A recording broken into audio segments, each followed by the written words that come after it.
Hello everyone, I welcome in vision लोग। आज का हमारा नया टॉपिक है हिडन मार्कोव मॉडल।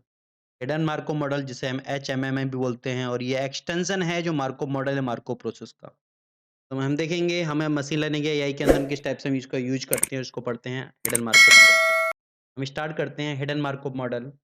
और हिडन मार्कोव मॉडल जो लिया गया है वो एक इनको इसको डेवलप किया है एक साइंटिस्ट थे जिनका नाम था एली ब्यूम। इन्होंने इस चीज़ को डेवलप किया है हिडन मार्कोव मॉडल को। हिडन मार्कोव मॉडल आता है हमारा हिडन प्लस मार्कोव मतलब मार्कोव मॉडल में हमने कुछ हिडन किया है। ठीक है? हम देखेंगे हमने क्या हिडन किया है, क्या मार्कोव मॉडल का प्रोसेस है हमारा, उस चीज़ को देखेंगे और हिडन मार्कोव में हमने इस चीज़ से क्या एक्शन किया है। तो इसे बोलते हैं it is a partial observable model where the agent partially observe the state. Agent state को ऑब्जर्व तो करता है बट पार्शियली ऑब्जर्व करता है। ठीक है? ये मॉडल हमारा बेस है स्टैटिकल मार्कोव मॉडल के ऊपर जो बेस है हमारा जिसके अंदर हम देखते हैं कि system being model followed by the Marco process के थ्रू ही हम कंप्लीटली फॉलो करते हैं। बट यहाँ पर क्या होते हैं सम हिडन स्टेट होते हैं, कुछ हिडन स्टेट होते हैं जिनको हम अनऑब्जर्व स्टेट भी बोलते हैं। मतलब कुछ ऐसे स्टेट होते हैं जिनको हम कंप्लीटली ऑब्जर्व नहीं कर पाए हैं, वो हिडन है ना ही उन्हें कम तो that is the relation to uncertainty. ये हमारी क्या आ गई अनसर्टेन नॉलेज या अनसर्टेनिटी आ गई हमारी। ठीक है? क्योंकि जो स्टेट है उनको हम ऑब्ज़र्व नहीं कर पाए हैं, अब वो हमारे हैं अनऑब्ज़र्व स्टेट की तरह हम वर्क करते हैं। तो हिंडल मार्कोव मॉडल एक्चुअल में जो है फाइनाइट स्टेट मशीन की तरह वर्क करता है। जैसे फाइनाइट स्टेट मशीन वर्क करती है, चलिए ऑटोमेटा वगैरह के अंदर जो हम देखते हैं, तो उसकी तरह ये वर्क करता है जो हमारा hidden Markov process. Hidden Markov process के हम देखते हैं मार्कोव प्रोसेस क्या बोलता है? तो मार्कोव प्रोसेस बताता है वो डिस्क्राइब करता है सीक्वेंस ऑफ पॉसिबल इवेंट। ठीक है? सीक्वेंस हो मतलब पॉसिबल इवेंट जो-जो इवेंट हो सकते हैं उनका क्या-क्या सीक्वेंस होगा, किस सीक्वेंस में वो चीज़ होंगे, तब जब हम देखते हैं जहाँ पर क्या होगी probability of every event. Her event की जो प्रोबेबिलिटी है वो डिपेंड करती है those state of previous event. मतलब उससे पहले वाले स्टेट के ऊपर डिपेंड करती है। जो प्रोबेबिलिटी है किसी भी पॉसिबल इवेंट की मतलब हमने देखा कि यहाँ पर सीक्वेंस ऑफ पॉसिबल इवेंट है, जिसकी प्रोबेबिलिटी किसके ऊपर डिपेंड करेगी? जो प्रीवियस इवेंट है, ठीक है? जो ऑलरेडी हो चुके हैं, जो इवेंट ऑलरेडी हो चुके हैं, उनकी प्रोबेबिलिटी के ऊपर डिपेंड करेगी कि अब अगला नेक्स्ट हमारा इवेंट होगा, किस कंडीशन में होगा, क्या उसकी कंडीशन होगी, उस चीज़ को हम फाइंड करेंगे with help of previous event probability जो ऑलरेडी हो चुकी है, वो उस चीज़ के ऊपर डिपेंड करता है, जो मार्कोव प्रोसेस में ये चीज़ हमने देखी थी, ये मार्कोव प्रोसेस में आता है। अब इसमें हमने साथ में किया कि अब हम सम हिडन या फिर अनऑब्जर्व्ड स्टेट को इसमें हम लेके चलेंगे। तो एचएमएम जो हमारा हिडन मार्कोव मॉडल है, वो कंसिस्ट करता है set of state with transition probability as well as observation probability distribution. इन दोनों चीज़ें हमारी इसमें आती हैं ट्रांज़ैक्शन प्रोबेबिलिटी और ऑब्जर्वेशन प्रोबेबिलिटी डिस्ट्रीब्यूशन। हम देखते हैं कैसे ये वर्क करता है, जैसे हमने देखा मार्कोव मॉडल, एक्चुअल में जो मार्कोव मॉडल है ये हाँ, ये वाला मार्कोव मॉडल इसमें हमने हिडन का यूज़ किया, हिडन जो हम कुछ हिडन ऑब्जर्व के देखेंगे। ये मार्कोव मॉडल दिया था एक रसिया के मैथमेटिशियन थे जिनका नाम था एंड्रे मार्कोव। इन्होंने ये फाइंड किया था जो मॉडल है हमारा, रसियन मैथमेटिशियन थे एंड्रे मार्कोव, इनका ये मॉडल आता है मार्कोव मॉडल। तो जो हमारा ये मॉडल है, तो ये मॉडल जो वर्क करता है, ये वर्क करता है ये जैसे हमने देखा कि हमारा एक स्टेट, करंट स्टेट यहाँ पर जो बात हो रही है किसकी हो रही है? Every event depend. तो जो हमारा करंट स्टेट है, करंट स्टेट की भी बात करता है सिर्फ़ ये, करंट स्टेट। अब जिस करंट स्टेट में ऑलरेडी हैं, उसी की बात करेगा, उसी को लेके चलेगा, उसके अकॉर्डिंग हमारा फ्यूचर इवेंट या पास्ट इवेंट को हम क्या कर सकते हैं? प्रेडिक्ट कर सकते हैं। ठीक है? मतलब एक स्टेट में हमारे यहाँ पे एक ही टाइम कंसीडर होगा। जिस स्टेट में हम बात कर रहे हैं, एक ही स्टेट होगा और उसमें एक ही टाइम हम कंसीडर करेंगे और इसकी वजह से क्या होगा, इस मेमोरी भी हम कम यूज़ करेंगे इसमें। या हमें एक ही स्टेट कंसीडर करना है, पुराने किसी से मतलब ही नहीं है हमारा, ठीक है? तो कुछ भी ओल्ड इसके अंदर होल्ड नहीं रहेगा, सिर्फ़ करंट स्टेट होल्ड रहेगी बस। तो मेमोरी लेस यूज़ होगी, लेस मेमोरी यूज़ करता है।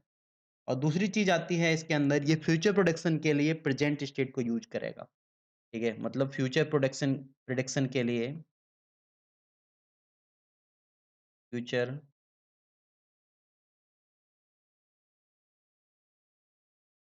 प्रेडिक्शन के लिए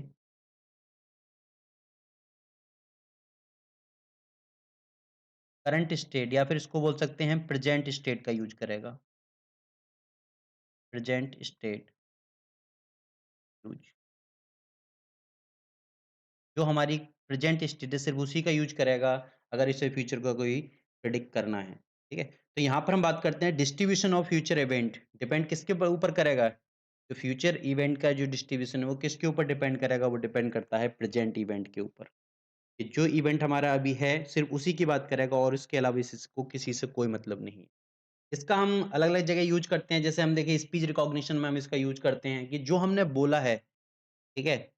सिर्फ़ उसको देखेगा बस ये, मतलब जो प्रीवियस ज़्यादा होल्ड नहीं करेगा, ठीक है? इसके अलावा हम देखते हैं रिइंफोर्समेंट लर्निंग वगैरह के अंदर हम यूज़ करते हैं, बायो इन्फॉर्मेटिक के अंदर यूज़ करते हैं, ठीक है? जो हमारे शेयर मार्केट वगैरह की प्राइस प्रेडिक्शन के लिए हम इसका यूज़ करते हैं, हैंड राइटिंग रिकॉग्निशन के लिए हम यूज़ करते हैं। तो नंबर ऑफ ठीक है, ये यूज़ होता है। अब ये वर्क कैसे करता है हम इसके देखते हैं। इसकी वर्किंग देखते हैं कि एक्चुअल में ये कैसे वर्क करता है, इसकी वर्किंग कैसे होती है, ठीक है? तो इसके लिए हम देखते हैं, तो हमारे पास एक हमने ये मॉडल बना लिया, हमारे पास एक वेदर ट्रांज़िशन डायग्राम हमने ले लिया, वेदर वेदर ट्रांज़िशन डायग्राम। इसमें हमने देखा कि हमारा जो वेदर है, हमारा वेदर 3 कंडीशन में है, या तो सनी होगा या रेनी होगा या क्लाउडी होगा। आज की कंडीशन हमने मान ली कि आज की कंडीशन हमारी क्या है, सनी है। आज की कंडीशन सनी है, ठीक है?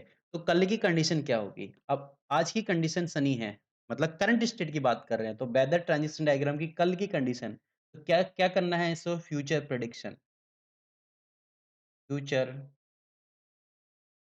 प्रेडिक्शन। तो कैसे फ्यूचर प्रेडिक्शन करता है? जैसे हमने बोला कि आज की कंडीशन हमारी सनी है, ठीक है? तो कल की कंडीशन भी हमारी सनी रहेगी, पहली कंडीशन, ठीक है? 1 मिनट। तो हमने देखा इसकी प्रोबेबिलिटी हमने ले ली कि आज की कंडीशन हमारी सनी है, तो कल भी हमारी क्या? सनी ही रहेगा मौसम, दैट इज़ 60% में प्रोबेबिलिटी ले ली। अगली कंडीशन, आज की कंडीशन सनी है और कल क्या होगा? कल जो है क्लाउडी हो सकता है। इसकी प्रोबेबिलिटी हमने ले ली कि इसकी प्रोबेबिलिटी आ गई हमारे पास 0.3।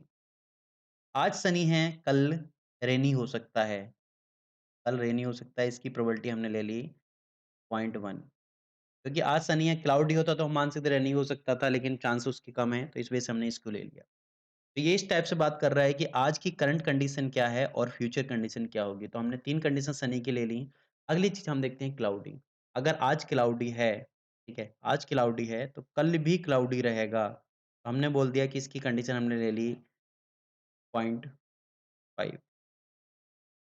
अगली कंडीशन आ गई हमारी, आज अगर क्लाउडी है तो कल क्या होगा? कल सनी होगा। तो इसकी कंडीशन हमारी आ गई 0.1। और आज अगर क्लाउडी है तो इसकी कंडीशन हमारी आ गई कल रेनी होगा। इसकी हमने ले ली 0.4, ठीक है। अगली चीज़ हम देखते हैं, अगर हमने देखा कि आज की कंडीशन हमारी क्या है, आज की कंडीशन आ गई हमारी कि आज अगर रेनी है तो कल भी रेनी सीज़न होगा, दैट इज़ इसकी कंडीशन हमारी आ गई 0.4। अगर आज हमारा रेनी है तो कल क्या होगा? कल होगा हमारा सनी, इसकी हमने प्रोबेबिलिटी ले ली, दैट इज़ 0.4। और आज अगर हमारा रेनी है तो कल क्लाउडी होगा, इसकी कंडीशन हमने ले ली 0.2।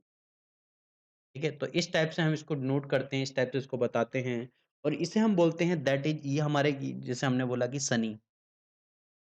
1 मिनट पेन चेंज कर जैसे हमने देखा कि हमारे पास सनी है, तो यही होती हैं हिडन स्टेट। क्या होती हैं? जैसे हमने देखा हम यहाँ पर लिख ले रहे हैं, जैसे हमने देखा हिडन स्टेट, तो जिस हम हिडन की बात कर रहे हैं मार्को मॉडल के अंदर, तो हिडन स्टेट क्या है? हिडन स्टेट ये है जो कंप्लीटली ऑब्ज़र्व नहीं है, जो क्या है? अनऑब्ज़र्व्ड है, अनऑब्ज़र्व्ड है, ठीक है? दैट इज़ इसका मतलब क्या हो गया? सनी। तो ये जो हमारे हो गए, ये क्या हो गए हमारे? Hidden state. ये हमारे हो गए हिडन स्टेट। ये हमारे हो गया हिडन स्टेट और ये भी हमारा हो गया हिडन स्टेट।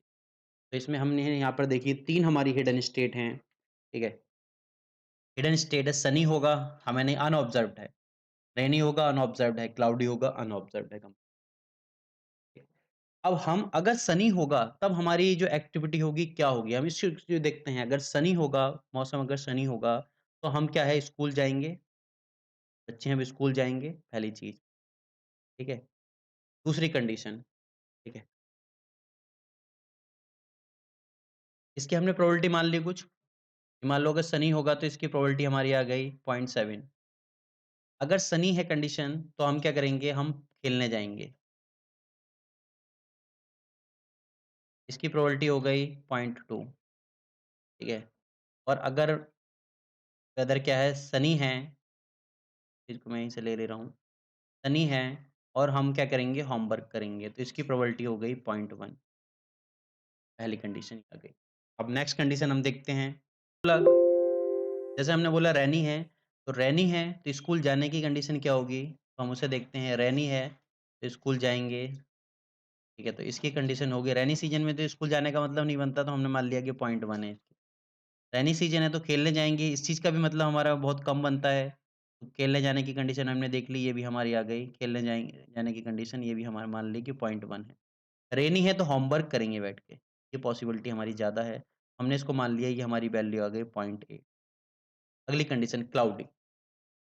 क्लाउडी कंडीशन में देखेंगे, अगर क्लाउडी है तो होमवर्क करेंगे, कंडीशन कम है, 0.1 ले ली हमने, 0.1। क्लाउडी है अगर एटमॉस्फेयर तो हम क्या करेंगे, खेलने जाएँगे, चांस है। हमने ले ली इसकी वैल्यू 0.4। क्लाउडी है और स्कूल जाएँगे, इसकी कंडीशन हमारी आ गई कितनी?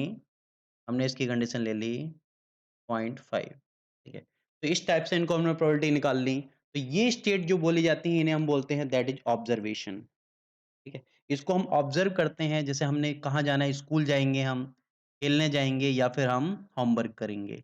तो दैट इज़ कॉल्ड ऑब्जर्वेशन, इसे हम बोलते हैं ऑब्जर्वेशन। और ये हमारी होती है, जो हमने यहाँ पर प्रोबेबिलिटी फाइंड की है, that is called transition probability. यही हमारी होती है ट्रांज़िशन प्रोबेबिलिटी। जैसे हमने देखा कि दैट इज़ ट्रांज़िशन प्रोबेबिलिटी, ये ट्रांज़िशन प्रोबेबिलिटी है ये सब। ये सब क्या है? ट्रांज़िशन प्रोबेबिलिटी, ये सब ट्रांज़िशन प्रोब ठीक है? मतलब ट्रांज़िशन स्टेट के बारे में बात करते हैं। जैसे एक स्टेट में मतलब कि हमने देखा कि आज सनी है तो कल सनी होगा, that is called transition probability. हमें कन्फर्मेशन नहीं है, ट्रांज़िशन प्रोबेबिलिटी इस चीज़ की बात करते हैं। और ये हमें किससे फाइंड हो रही है? ये फाइंड हो रहे हैं अनऑब्ज़र्व्ड स्टेट या हिडन स्टेट से। हिडन स्टेट उस चीज़ को बता रहा है। ठीक है? तो ये मेरे आ गई हिडन स्टेट, ऑब्जर्वेशन स्टेट और अगली आ गई ट्रांज़ैक्शन प्रोबेबिलिटी। तो इसी के अकॉर्डिंग हम कैलकुलेट करते हैं कि किस कंडीशन में क्या होगा, ठीक है? और उसकी हम कैसे फाइंड करेंगे जो भी हमारी वैल्यू आएगी। तो हिडन स्टेट के बाद में हमारा कौन-सा स्टेप होगा, हम स्कूल जाएँगे, खेलने जाएँगे या फिर होमवर्क करेंगे, ठीक है? तो ये सब हमारे क्या आते हैं, आउटपुट आते हैं, इन्हें एक विजिबल स्टेट भी बोलते हैं। ठीक है? और इसकी जो हमने प्रोबेबिलिटी फाइंड की, इसकी जो प्रोबेबिलिटी फाइंड की, जैसे हमने देखिए 0.7 इसकी प्रोबेबिलिटी आ गई। So that probability is called emission probability। इसको हम बोलते हैं emission probability, emission probability। तो इस टाइप से हम इसको फाइंड करते हैं, हम इजीली इसको निकाल सकते हैं। तो ये था हमारे पास hidden Markov model. Thank you everyone.